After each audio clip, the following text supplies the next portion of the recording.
to for me to bring on the Prime Minister of Dominica. He has the same cup. Oh, we have similar cup drinking from. We have similar cup drinking from.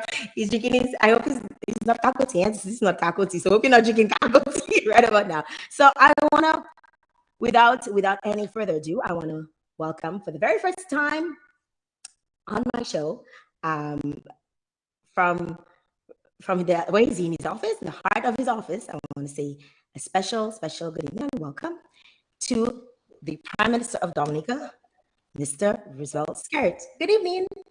Hi, good evening to you, and of course, good evening to your viewers. I must say, I want to tell your viewers that I know you as Shelly. Yes. You know, Shelly, you have to take over. It's not your show, it's my show. I may call you that if you don't mind. That's why I know you as. So, you know me as Shelly. You are correct. You do know me as Shelly. He's getting right into it. So and that I guess tells the rest of the world that we've known each. I've known you all my life. I've known you. We grew up next to each other, right? That's right. What is the close proximity? How close were? 2 houses away. Yeah. 2 houses away. So we've known each other. So I'm like, this is a really privilege to have you on. But before I even get into it, what took you so long to come on my show? Like, well, I don't know. I guess everything happens at one time, and I guess this is the right time now. This is the right time. I want to thank, first of all, your team and everyone who helped put this together. You know, this took a lot of hard work. I mean, I sent in a request to have you on, and you accepted. And I want to say thank you very much for the opportunity to talk. I feel like because we grew up next to each other, that I am the best person to talk about you, because I've known you all my life, and and you're not that much older than me, so we can say we grew up together. Sure, of course, certainly. I mean, I want to tell you. I mean, I remember when your parents moved to Vegas, and every afternoon from school, I would go help. Your father was my very good friend to help him build a house. And I remember that when I was a little girl.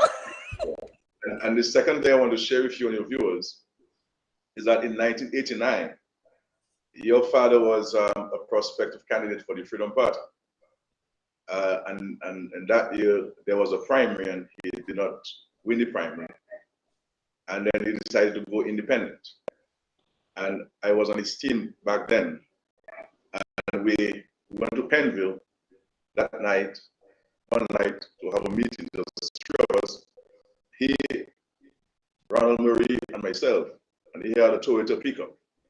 So, yeah, we went to Penville, a place called Galva. At this meeting, he used his van battery for the PA system. The battery ran down, so we couldn't start. Penville was pitch dark, no street lights in it back in the days. And so we had to push him to kickstart the vehicle. It couldn't start. Then he raced down the hill all by himself, you know. Eventually he started, and we had to run down there with him. So this is one of my fun memories with your father back in the days. Thank you very much for sharing that. I say you're probably trying to make me cry. I'm trying to make me get all emotional. You're not gonna catch me. It's my show, eh? It's my show. I put all my tears in a bag tonight.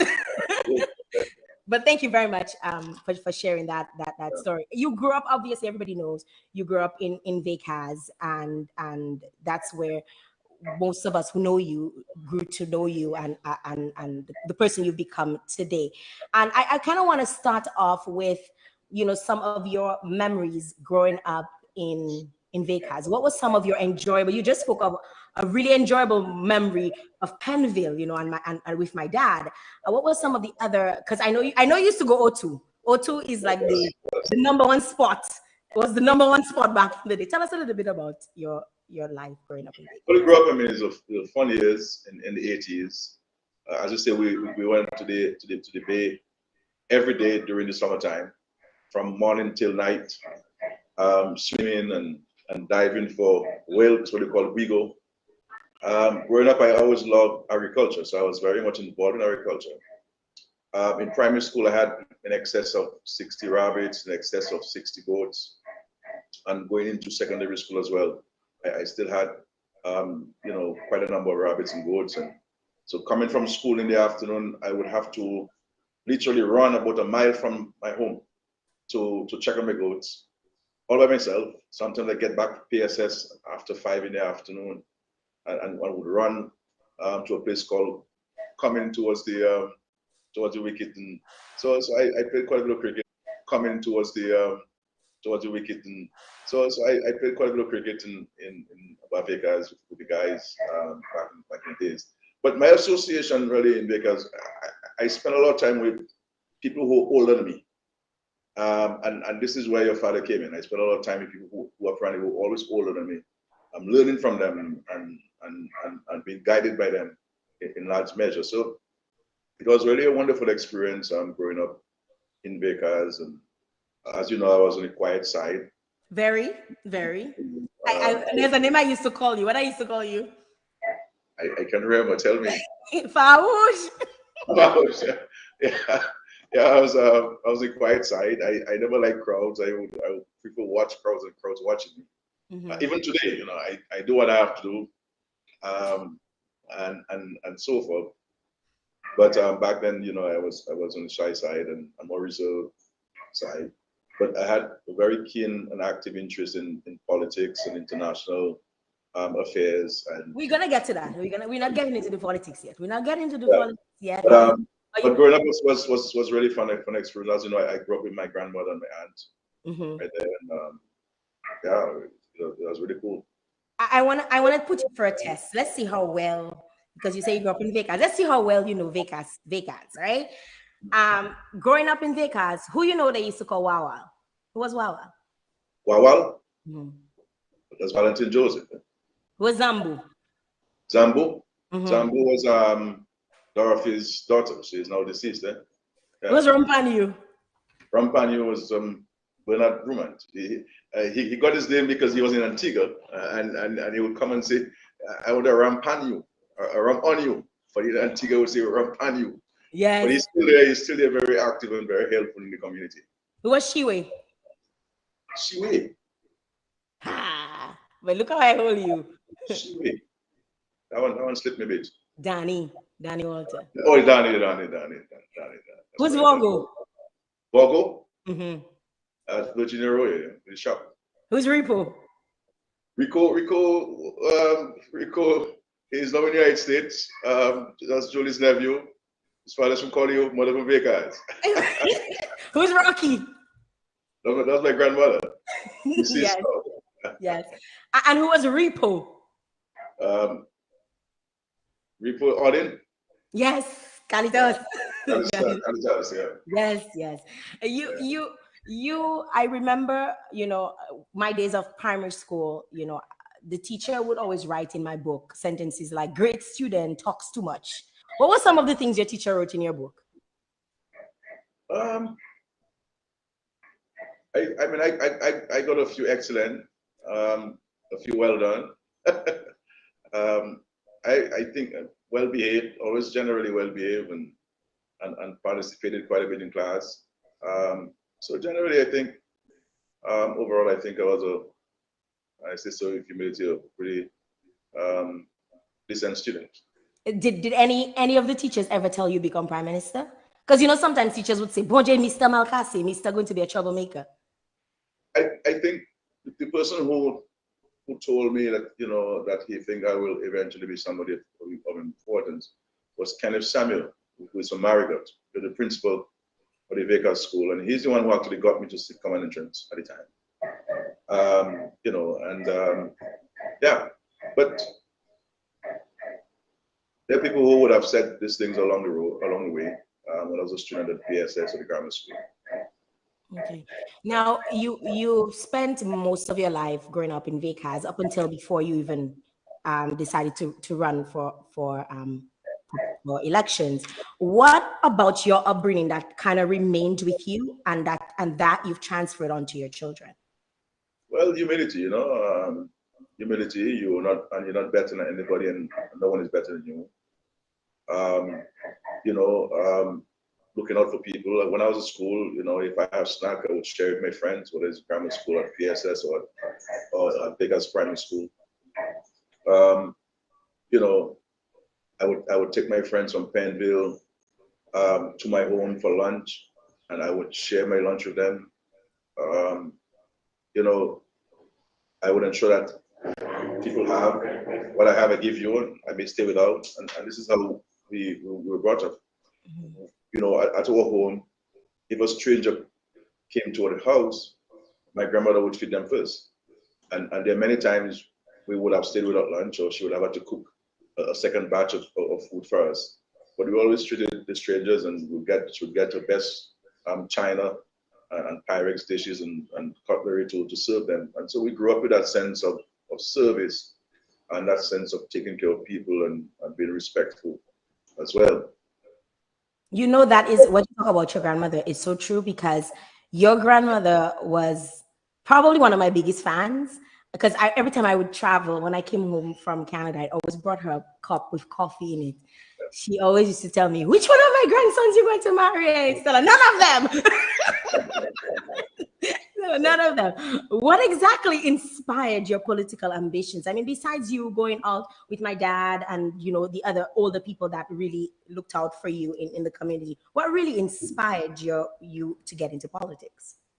Well, it's something like that intrigued me. As I said, you know, very young, as a young boy, way back in primary school, I followed international news. I would listen to every newscast, um, every newscast. I could, um, Voice of America, BBC, Canada, ZDK News, ABS is Antigua, PBS here. You know, every newscast I would follow. I was very active in the politics, as you know.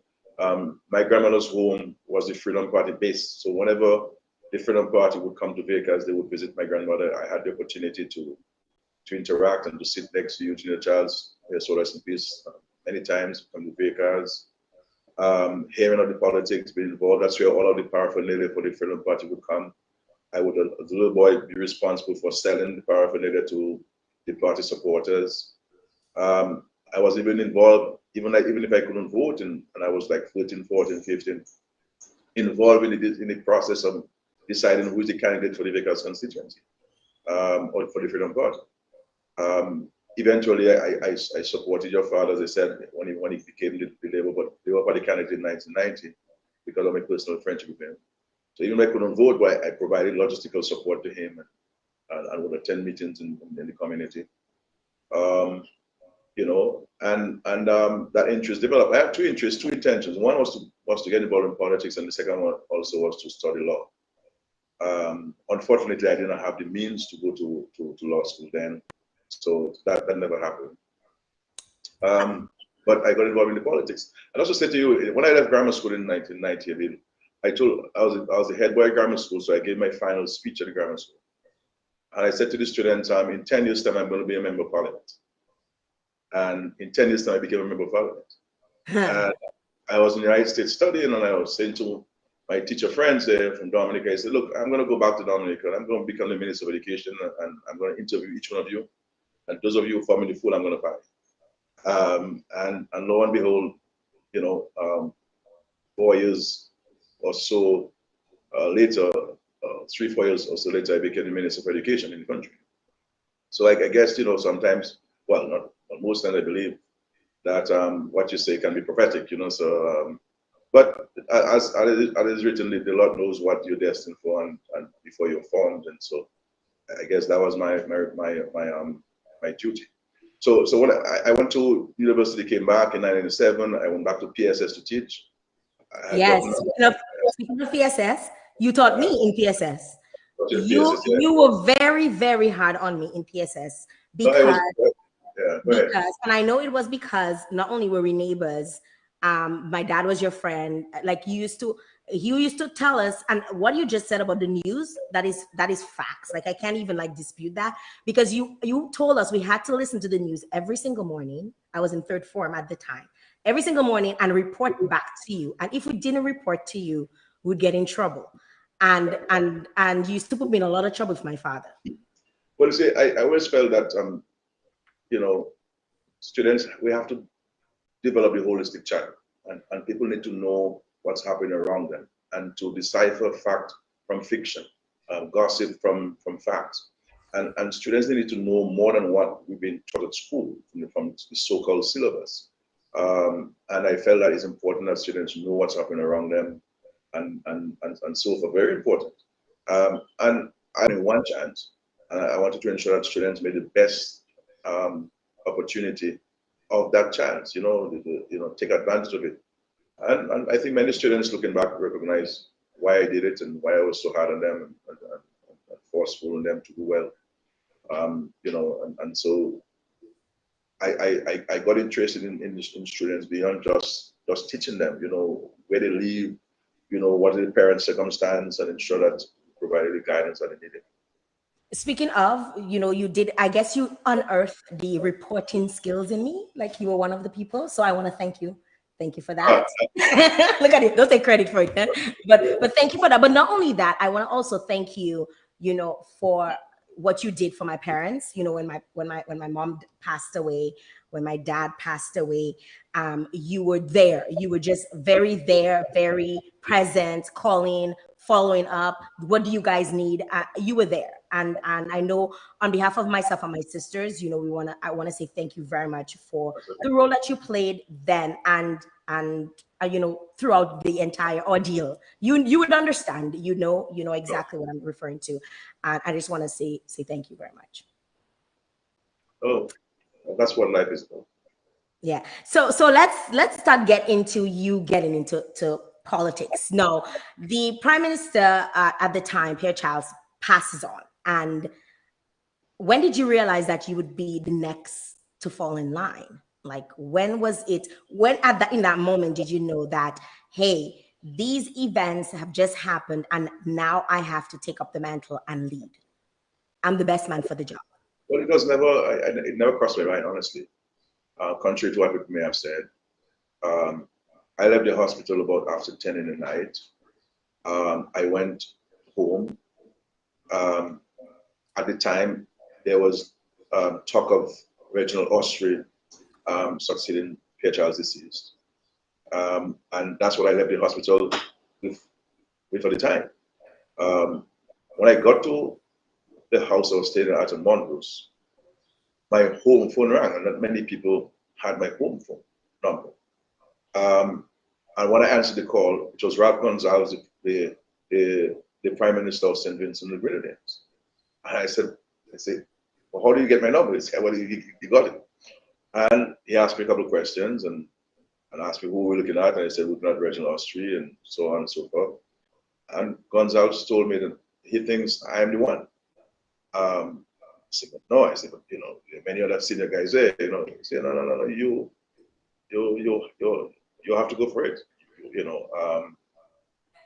And obviously, Ralph Gonzalez would have spoken to Rosie Douglas back in the days, and Rosie would have shared with him, as he told me eventually, about Rosie Douglas' views about me and taking over the party at some point.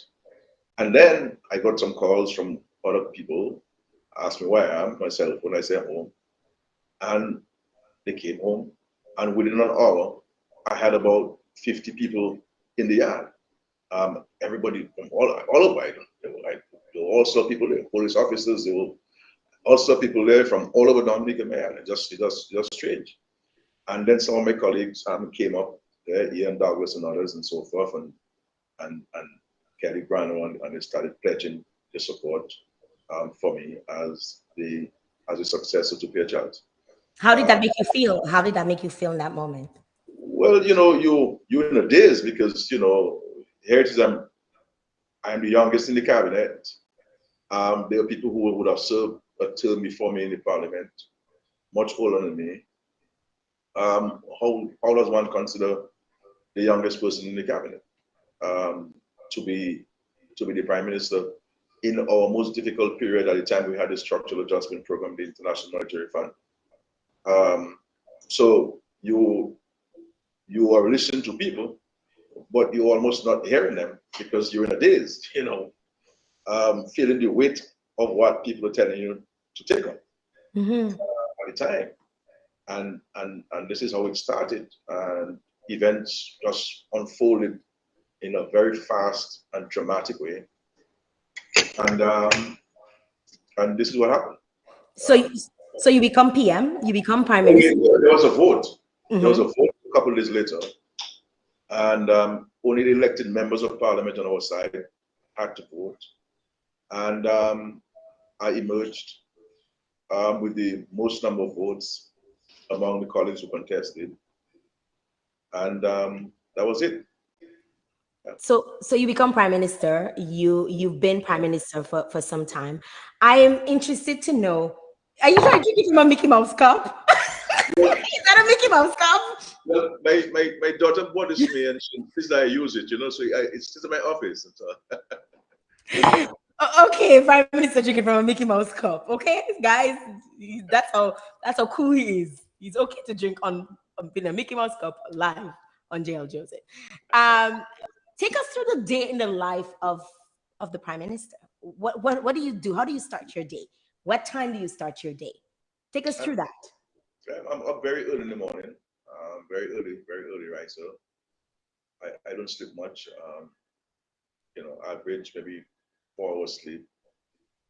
Um, you and very early you think, and I follow the international news. I find what's happening in the region, different countries within the region, world, and my day is mapped out. What I need to deal with in the day. There may be files I deal with. First of all, I make coffee very early in the morning. So I make coffee for myself every morning. I wake up, make coffee, have coffee in the morning. And start the day.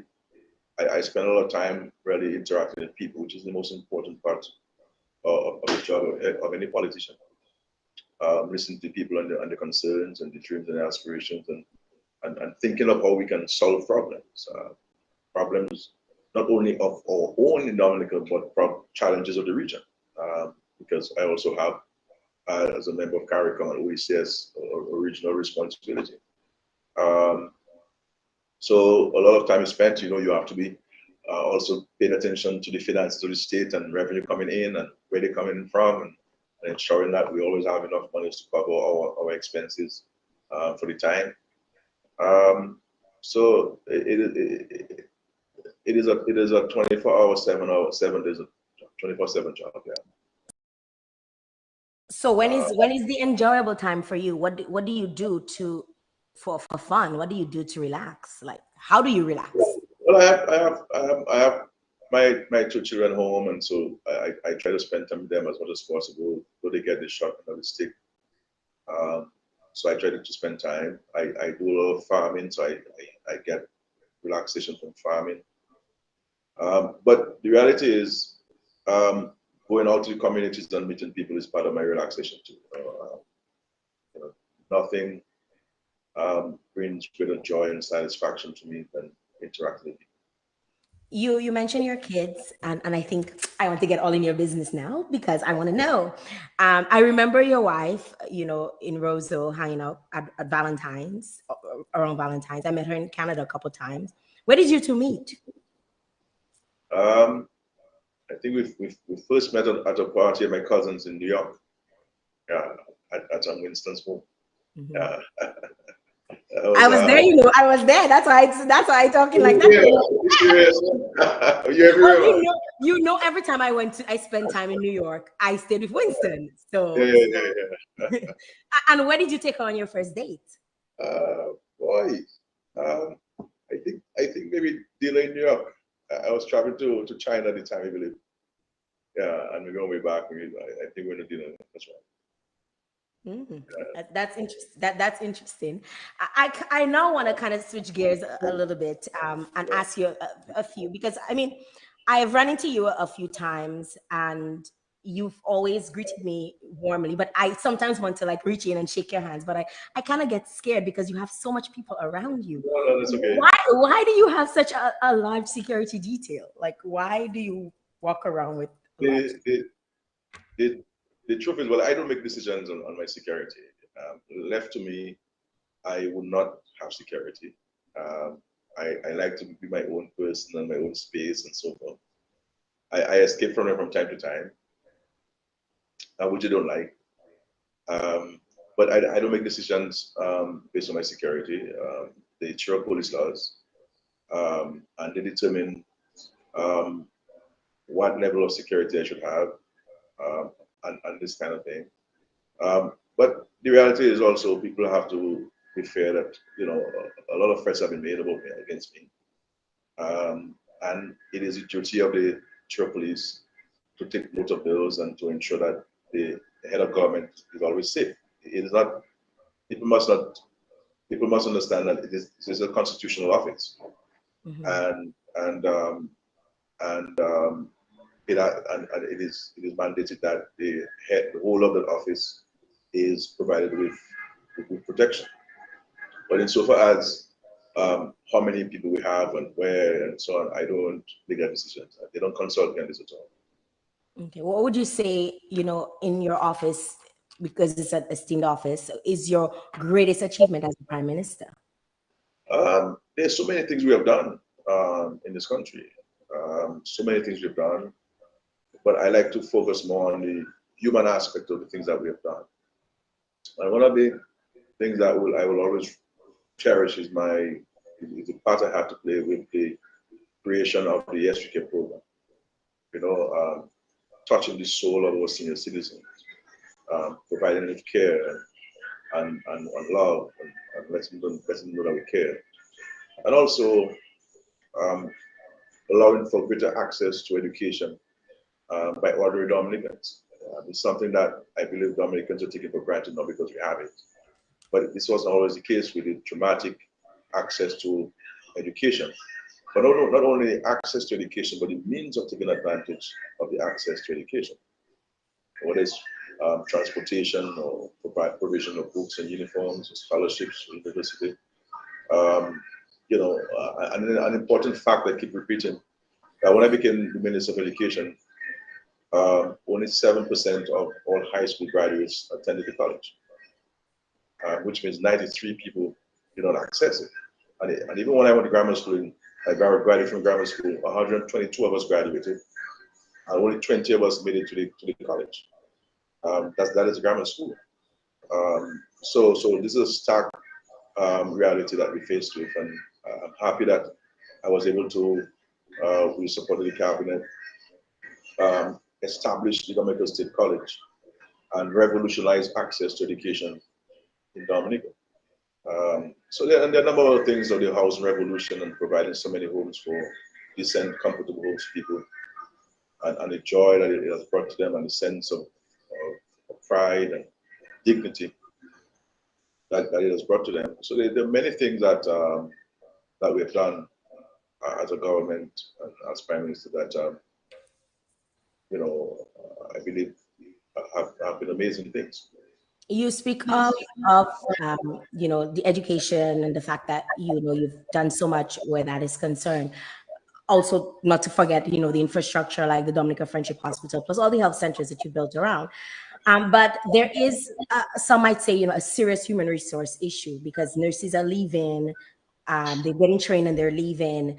What exactly are you doing to maximize retention of not just the nurses, but skilled and educated workers like myself in The kingdom will recruit from us and from other countries in Asia and Africa.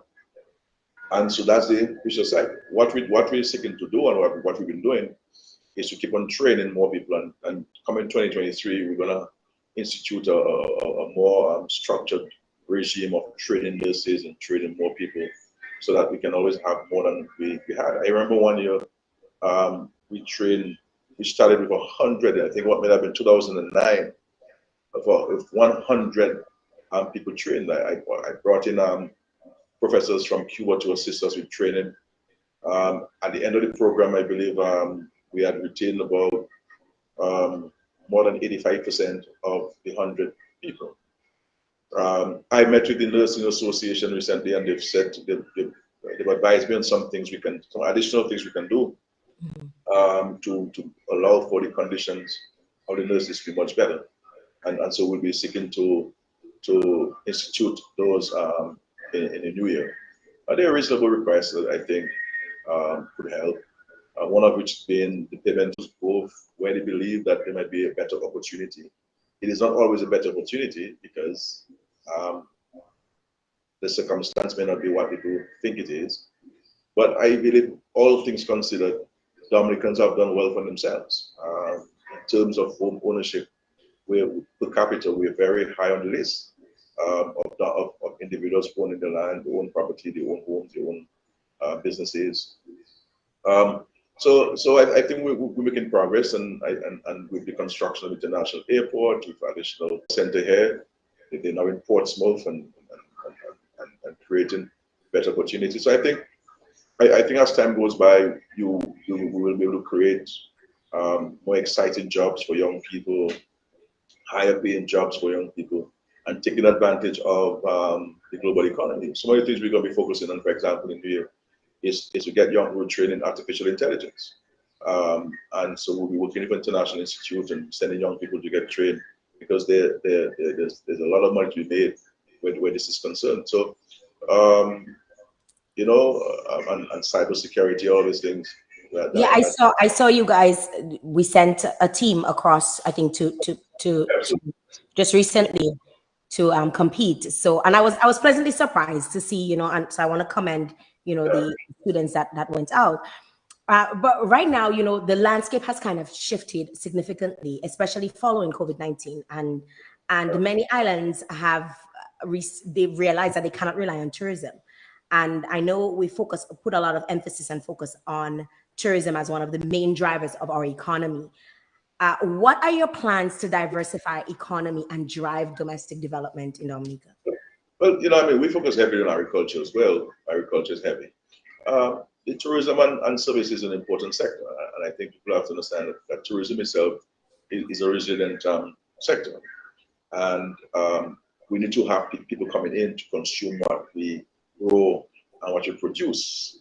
And yes, export is important, but more people can come in and consume what we have and what we grow, then it can certainly help the local economy. It can help the vendors, it can help the restaurants, the taxi operators, the rental companies.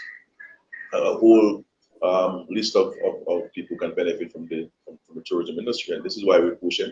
I mean, if we're going to build an international airport, if we need to, and we're building hotel rooms, we need to, and we need people to come in to take advantage of what we offer in the country. So tourism is an important area. Tourism and services.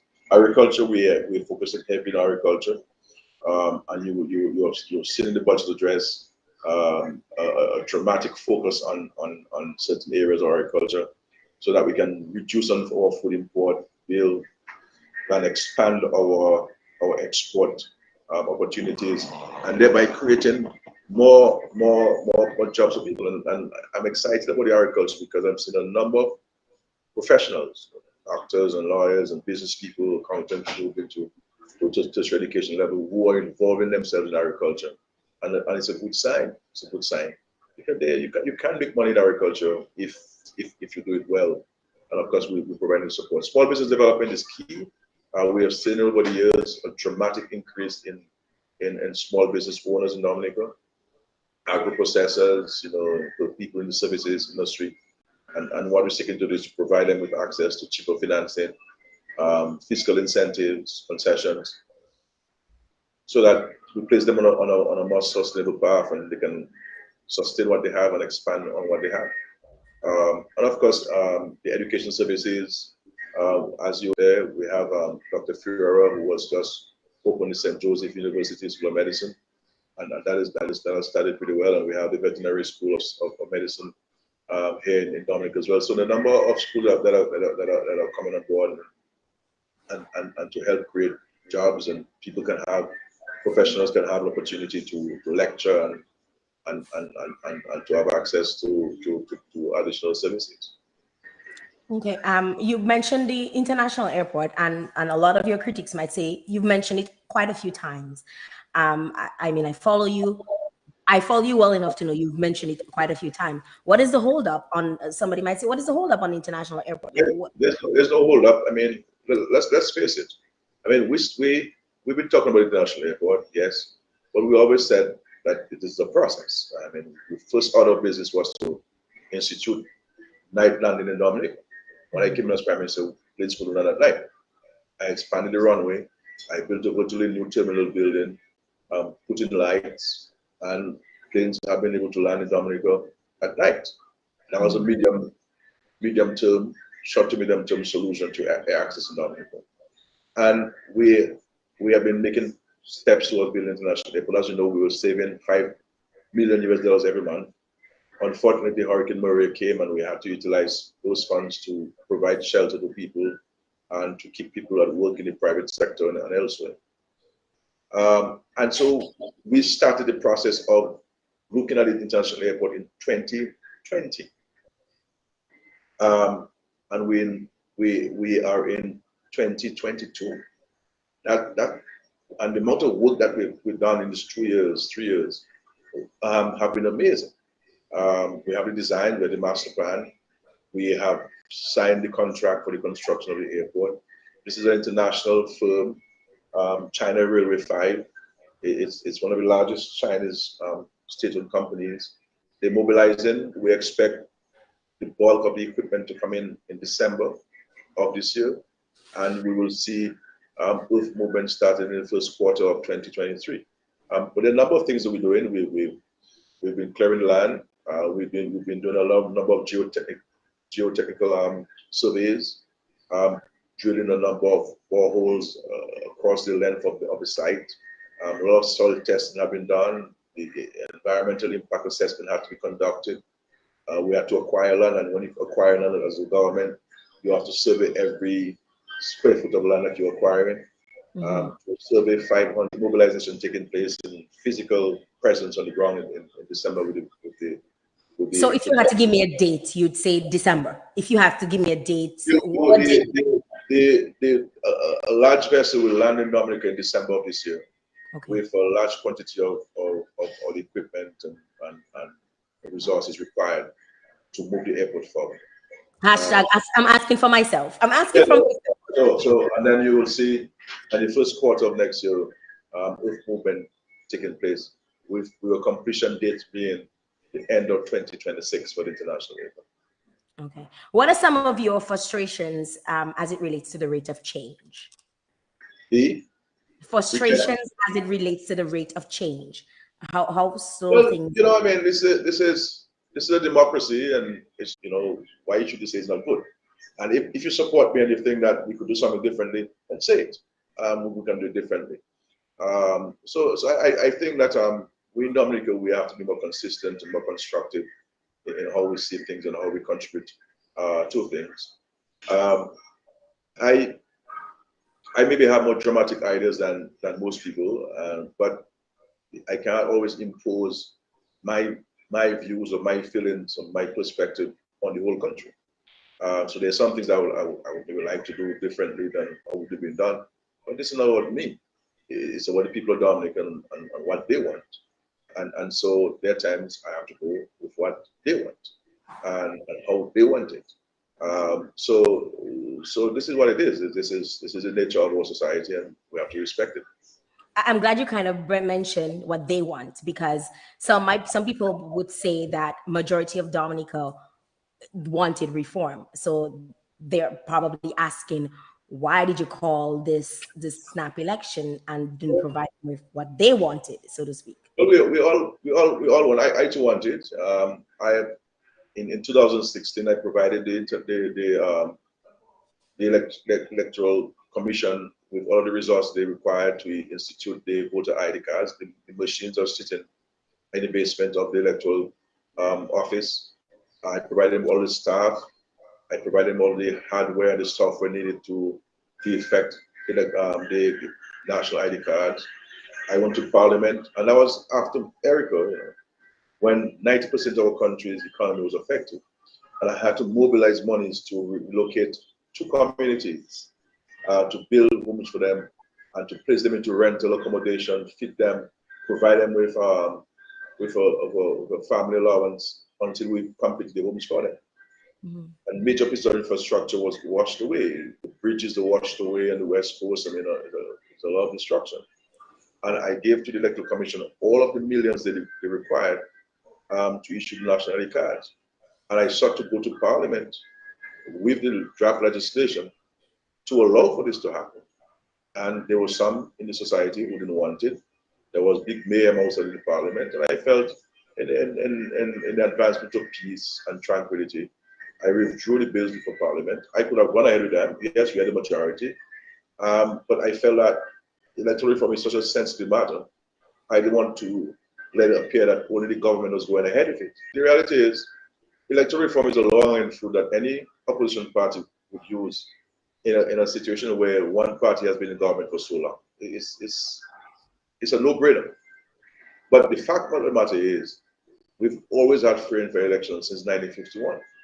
I mean, the UWP contested the election on the same system, and it was free and fair. Eugenia Charles and Freedom Party, 15 years in government, same thing. And so why is it not fair today? Because it was just Skerrit and Labour Party is winning. We're winning because we stayed in touch with the people. We are the better party, and we are able to convince the majority of Dominicans to vote for us. So there's nothing untoward about this election.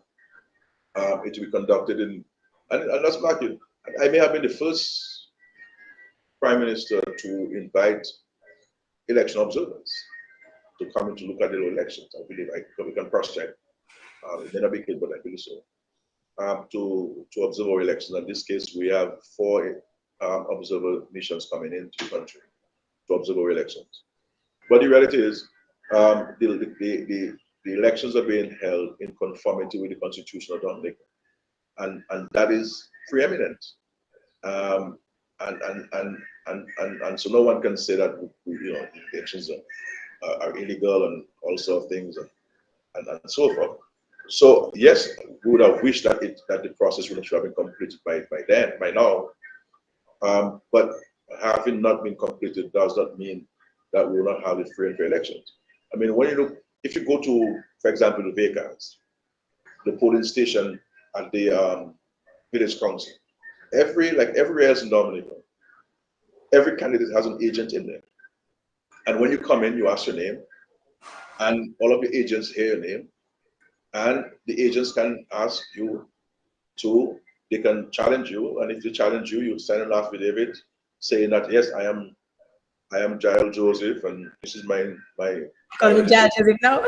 You call me Jael. Jael. I just that's the name that you use on all your records. So I'm using that. So it's free and fair. I don't see how one can say, well, the seats that we won were not free and fair, but those that you won were free and fair. But it is the same system, the same laws, the same processes. So I don't think it's fair for anybody to give the world the impression that we have not been conducting free and fair elections now. I don't think it's fair at all. One can argue, well, we should have had the electoral reform before. But let me ask you a question. And ask those who asked, were saying, why would you wait? What if we didn't get an agreement on what should be in the reform agenda, and the time the election date or the constitutional term of the government would have come to an end? What would we have done? That's a question for the people who vote for you. It's a rhetorical question. So what if? So are we saying that unless we have electoral, we should never have elections? What are we saying? So the key for us to understand is that the elections are being held in conformity with our constitution and laws of Dominica, electoral laws of Dominica. That we've always had free and fair elections since 1951, including the years of Eugenia Charles and the Freedom Party, and including the 1995 elections where the European Honorable Mr. Ascent James won elections, and we all respect that. And there have been times in the past where elections have been actually called before. So we have to I mean, Freedom Party did it. Mr. James did it, and Mr. James called election on New Year's Eve. I mean, yeah, and I recall I was alive. I was old enough to know that was going on. Yeah. But and then what we did was that Rosie, and I remember Edison James saying he cut Rosie with his pants down, and Rosie responded by saying, "Yes, you cut my pants down, but I had my boxes on."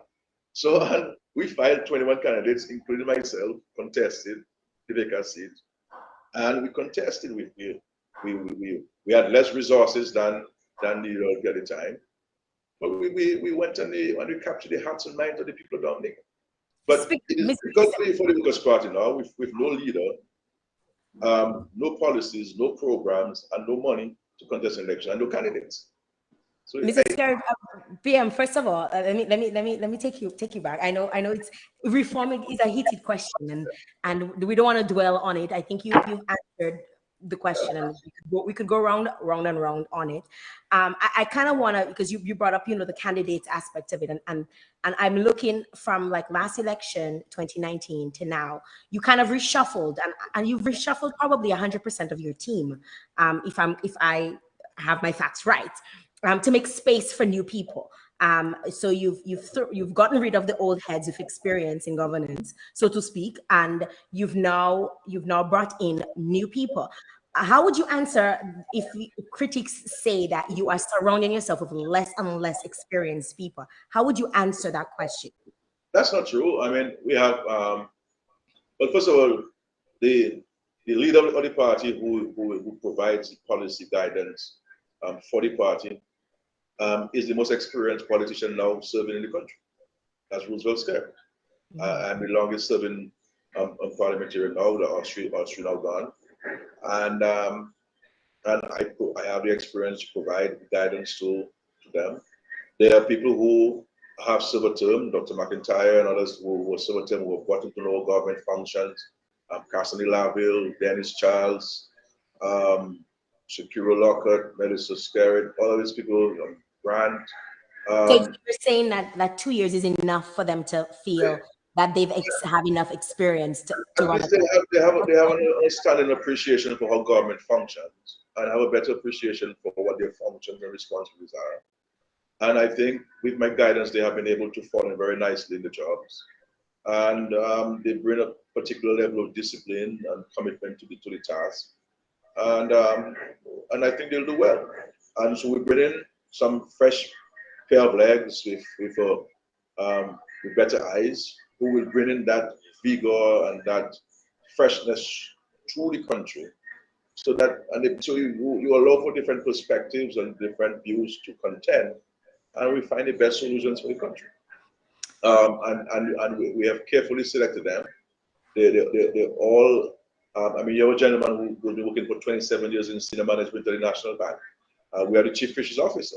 We are a gentleman who was a permanent secretary for several years and a formidable permanent secretary who knows how the public service function.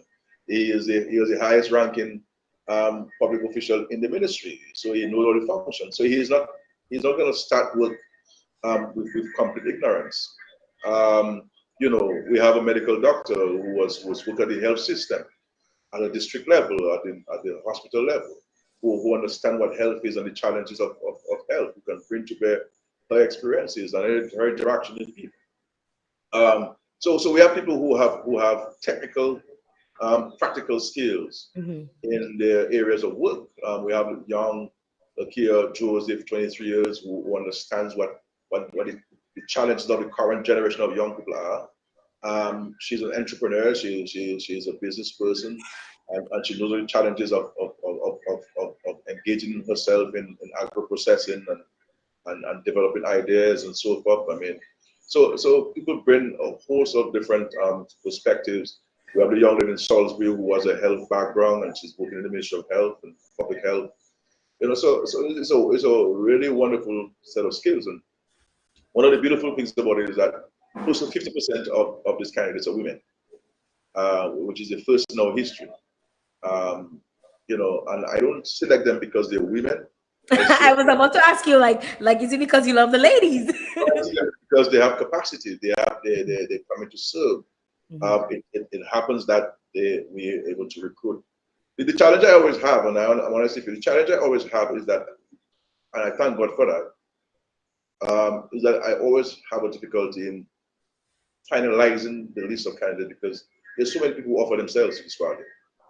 I'm very fortunate as a party leader to have so many people of high caliber who offer themselves as candidates. For you to do. Well, I believe I have run my race. I very soon I'll finish my course and pass on to the next generation of leaders in the country, within my party, from my party. Someone who my colleagues will determine is the best person to lead them and to lead the country and to lead the Labour Party. And it's this is never about me, and so I always believe that we must pass on the baton at some point. I have served as prime minister for some time and as party leader for some time, and I believe that I still have a lot of energy in me. I'm just 50 years old. The difference between myself and many other people is that I came into politics very young Mhm. and very early, and I believe it's only fair that I give the country an opportunity to experience somebody, and that person certainly will come from the lower party. Um, and so we'll see how it goes in the next couple of years. I'm certainly leaving by April of 2025 as prime minister of the country and leader of the Labour Party. And at some point, eventually, as a member of parliament for the Vickers constituency. Wow, Uh, so that's gonna be interesting to see who's gonna take over. I'll be waiting. I'll be waiting on my chair. I'll waiting. this is a let me say a very clever to all on Sunday. This is a Skerrit constituency. This is a Skerrit constituency, and even if Skerrit step aside, it's always going to be a Skerrit constituency. I have a Labour constituency, Skerrit constituency. constituency. I want to play one game before I ask my final question for the night. And I want you to choose one because I want to get a sense of what you align with. So you're gonna choose one, eh? Red cap or Boabadi? Red cap, Or Boabadi? red cap, Obama. I don't drink. You have to Um, choose one. You have to choose one. let me go to red cap because you say red, so I'll go to red cap. Braf or Kalalu? Give me my breath, yeah. River bath or sea bath? But sea bath, yeah. Pie or Mondaniel? Fine. 20 years after the passing of Eoli Blanc, people continue to speak of his work. What will your legacy be? The truth is, people ask me this question, and I really don't preoccupy myself with this issue of legacy. Honestly, I do what I have to do at the service of the people. I I help people create better lives for themselves. I think we have impacted in a positive way thousands of lives, and that's what it is. I love this country, and I feel privileged to have been given the opportunity to serve at the highest level in this country. But in terms of legacy, I'll leave for the people to decide on this. Um, I really don't pay attention myself, preoccupy myself with legacy. I'm just doing what I have to do. Um, with the resources that the Lord has given to me, and with my energy and my skill. So I don't really pay attention to legacy, really. But I guess that's what the people, with their determination, if they so desire. Mr. Prime Minister, any final words, anything that you wanna? I know you have like a lot to do after. So any final words, anything you want like to say? Well, my view is this, contrary to what people believe, I'm not a political animal, really. I have no access to grind. I didn't come to politics to with any enemies to go after. I'm a hard fighting politician. I am a leader of a party, and I can respond to people. But people recognize that I spend more time getting blows than giving blows. Mhm. Only thing is that when I give one blow, then you from Bakers, people feel it. Uh, but I have no hate towards anybody. I have only love for people. I will want to see people recognize that, and that we can have our differences, but that doesn't mean that we shouldn't be friends, and that we cannot speak to each other and we cannot break bread or have a drink together. Let us take the politics back to philosophy and to ideologies and to policies and to programs, and what ultimately is the best for the country. Um, but when the politics comes, election time comes, let us fight the politics. You know, and so I'm hoping that and I'm saying so even to the new generation of leaders that I have identified within the Labour Party. I've said, look, let us play our part in ensuring that we can bridge the gap, bridge the divide which exists in our country where the politics is concerned. And I'm extending that to everybody in the country. This is not my country alone, it's our country. We have different views, we support different political parties, but that shouldn't mean that we should be back to each other and be so insolent towards each other. I don't think we are setting a good example for current and future generations. But I have no hatred towards anybody. Nobody can say I've discriminated against them if they will come to government for help. And the reality is, I have met in 1 year, I counted, I saw about close to 9,000 people in my office in 1 year. Wow. And no one can tell you that I've ever asked them who they support. I never ask people who they support. I may know, but I won't ask you who you support. That to me, that is, you come to the Prime Minister, you come to the Prime Minister. And I don't think asking who you support and so on. And people who are coming to my office are staunch opponents of my party or are surprised how I interact with them. So do not let your perception of me or your interpretation or your definition of me be what people say about me. Let it be based on your interaction with me. And everybody who has interacted with me has left with a completely different impression than which they had. They had a negative impression when they met me, and they left with a completely different perspective, a positive one of who the person is. Down to earth, humble, not allowing the office to get to me, not allowing the office to define me. I allow people to, I want people to refer me to as Skerrit. I call you, I say I'm a Skerrit, I introduce myself as Skerrit. If I call any public officers extension, I say this is Skerrit calling. You know, that's how it is. And you see how I walk the streets in Vegas when I'm there. My short pants and slippers, interacting with the people, and that's what it is, really. And my hope and prayer is that we can bridge this political divide and focus on the things which really matter to the people of the country, which is creating a better way of life for them, more sustainable jobs, higher paying jobs. And when elections come and we're campaigning, let's go at it. Night of election, best party wins, and let's go back to working at the service of the country. But it's not fair to the country that we withdraw ourselves because of who we support. This is our country. When Hurricane Maria came, it affected everybody. It didn't pick and choose, you know. And I drive on the same roads with people. My children go to the same schools. I go to the same health centers like everybody else, the same hospital like everybody else. I would buy from the same supermarkets as everybody else. So we know we're really no different. Really no different.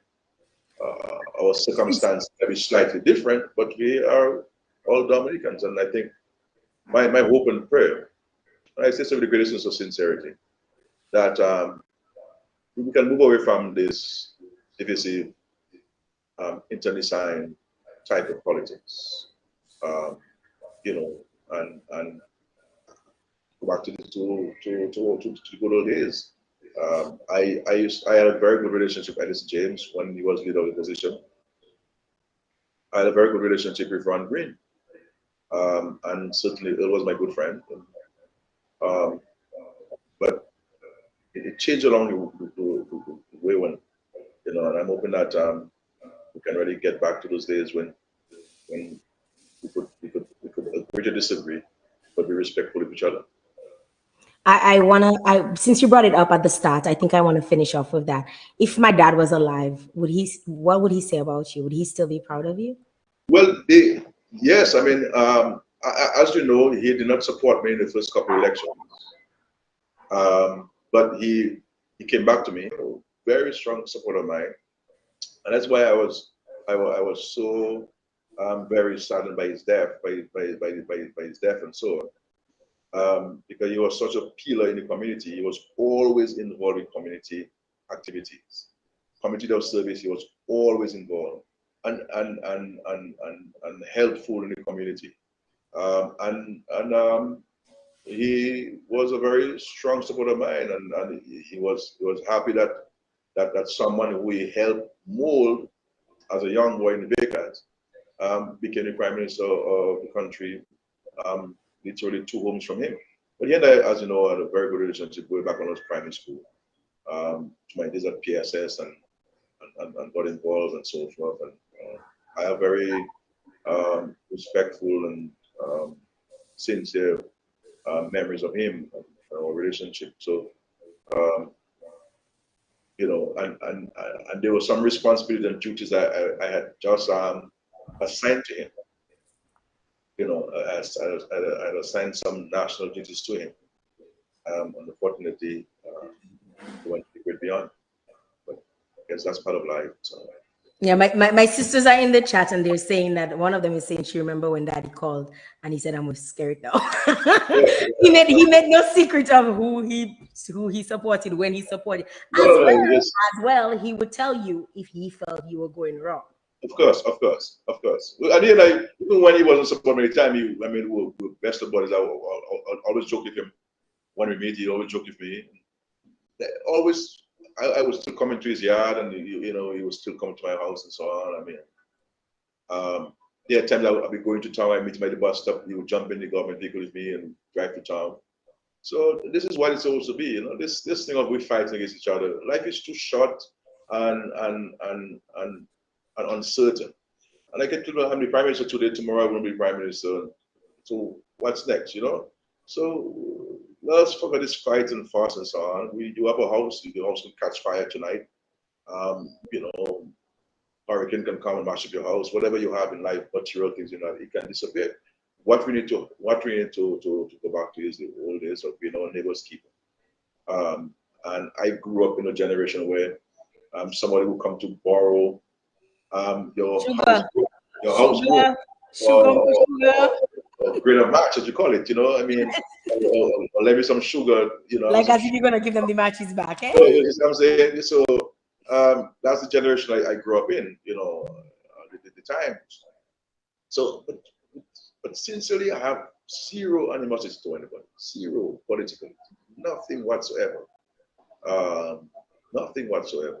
As I said, you know, I fight the politics hard when I have to, but in terms of love and hatred and so on, hatred, no, I don't have the time for that. The Lord put us on earth to do good, and that's what we're going to try to do. We're not perfect, so we have some human feelings, but that's my hope and prayer. And I'm hoping that the young people who go to universities can create that different perspective and not fall into the trap, that vicious cycle. So it is on the current generation to help change that discourse in the country and move away from the internecine struggles that we have that is sapping the energy of our people and robbing the country of its talent, you know, and the kind of human spirit. You know, it showed itself, the unity in the country after hurricane, but alas, it did not last too long. But we have within us to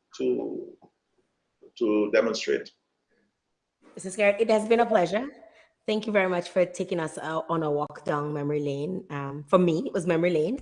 For a lot of the viewers, it was new for them to kind of learn about you growing up, because people always just see this person and they think, you know, and that's what my show is about. My show is about featuring people's lives, the intimate aspects of their life. Like, I really don't care about, honestly, I don't care about the politics. I just feel there are questions that need to be asked and we ask them. But I really want to say thank you to you and your team for allowing me the opportunity to interview you and so that my viewers can get to know you a little bit more. People are saying it's too short, but I know you have a busy schedule and you have other places to be. And I can always come back, you know. I always come back anytime. It's a pleasure having engage in discussion, and I look forward to another opportunity. And thank you for this opportunity. And I wish you all the best. I myself am very proud of your achievements, and the influence that you have on society. And I think the many young people in our own community should take note of that. And you guys have gone through your struggles, having lost two parents, but I believe that has strengthened you, and lost your parents in quick succession, and that has certainly strengthened you. And I have the greatest admiration for yourself and for your two other sisters, you know, who really brought positive attention to Bakers and for scholastic achievements, and you know, really amazing. And I think your parents are looking down, certainly, especially AJ. Very proud of you guys, and what you have been able to achieve in this life. Thank you very much. I celebrate that, and because I know you, I know you guys. Yes. And I think people don't even understand that. Like, some people might be just jumping on them and like, how Mr. and how you and Jael so mushy, because we know each other, you know. I've known you guys all my life. Like, it's like I can't throw a big stone behind you. Like, it doesn't make sense, you know. So this is not the person that I know. So I appreciate, you know, and thank you for your kind words. And my sisters are also on there, and they're showing love and everything. And thank you again for the opportunity. Thank you. Good night. I'm off to Marlow now. You know? Yes, have a good night. Thank you very much. Bye. Bye-bye. Guys,